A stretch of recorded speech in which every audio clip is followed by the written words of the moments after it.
ফেসবুকের নাম পরিবর্তন করতে পারবেন মাত্র 2 মিনিটে। কারো কাছে যেতে হবে না, আপনি নিজেই আপনার ফোন থেকে করতে পারবেন। তো কীভাবে করবেন চলুন মূল প্রসেসটা দেখিয়ে দিই। শুরুতেই আপনি চলে যাবেন আপনার ফেসবুক যে অফিসিয়াল অ্যাপসটা আছে অ্যাপসের ভিতরে চলে যাবেন। চলে যাওয়ার পরে আপনারা উপরে দেখতে পারবেন এখানে 3 লাইন্স বা আপনার প্রোফাইল পিকচার দেওয়া থাকবে, এখানে একটা ক্লিক করে দিবেন। ক্লিক করে দেওয়ার পরে উপরে দেখতে পারবেন যে সেটিংসের আইকন, এই আইকনটিতে একটা ক্লিক করে দিবেন। ক্লিক করে দেওয়ার পরে আপনারা এখানে দেখতে পারবেন যে পার্সোনাল ডিটেইলস, এখানে একটা ক্লিক করে দিবেন। ক্লিক করে দেওয়ার পরে আপনাদের সামনে এই যে প্রোফাইলটি আসবে, প্রোফাইলের উপরে একটা ক্লিক করে দিবেন। প্রোফাইলের উপর ক্লিক করে দেওয়ার সাথে সাথে আবার আপনার প্রোফাইল আসবে, প্রোফাইলের উপরে আরেকটা ক্লিক করে দিবেন। ক্লিক করে দেওয়ার সাথে সাথে আপনাদের সাথে এরকম একটা ইন্টারফেস আসবে।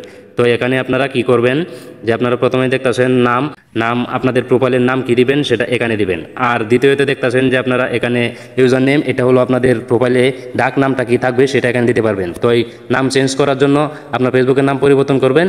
তো ফেসবুকের নাম পরিবর্তন করার জন্য এই যে নাম দেখতে পাচ্ছেন প্রথম অপশনটা, এখানে একটা ক্লিক করে দিবেন। ক্লিক করে দেওয়ার সাথে সাথে আপনাদের সামনে এরকম একটা ইন্টারফেস শো করবে। তো এখানে আপনারা প্রথমে যে নামটা থাকবে আপনার প্রোফাইলে দেওয়া সেই নামটা কেটে দিবেন। কেটে দিয়ে আপনি যে নামটা দিতে চাচ্ছেন সেই নামটা আপনি দিয়ে দিবেন। তো আমি এটা দিয়ে দিলাম। দেওয়ার পরে আমি নিচের নামটাতে দিয়ে দিলাম আরেকটা কিছু দিয়ে দিলাম। দেওয়ার পরে আপনারা এই যে দেখতে পাচ্ছেন প্রথম নাম কি দিবেন এবং লাস্ট নাম কি দিবেন সেটা দিয়ে আপনারা মাঝখানে একটা দিলে দিতেও পারেন, না দিলে নাও দিতে পারেন।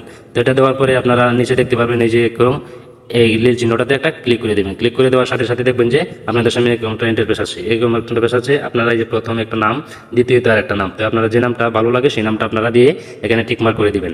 এখানে টিকমার্ক করে দিবেন। টিকমার্ক করে দেওয়ার সাথে সাথে আপনারা এই যে সেভ চেঞ্জ এখানে একটা ক্লিক করে দিবেন। ক্লিক করে দেওয়ার সাথে সাথে কিন্তু আপনারা দেখতে পারবেন যে এই যে আমার প্রোফাইলের নামটা কিন্তু চেঞ্জ হয়ে গেছে। তো এই ছিল মূল ভিডিও, আজকের ভিডিও। যদি ভালো লেগে থাকে অবশ্যই আমার ফেসবুক পেজটি ফলো দিয়ে রাখবেন। আর যদি ইউটিউব চ্যানেল থেকে দেখে থাকেন তাহলে অবশ্যই আমার চ্যানেলটিকে সাবস্ক্রাইব করে দিবেন।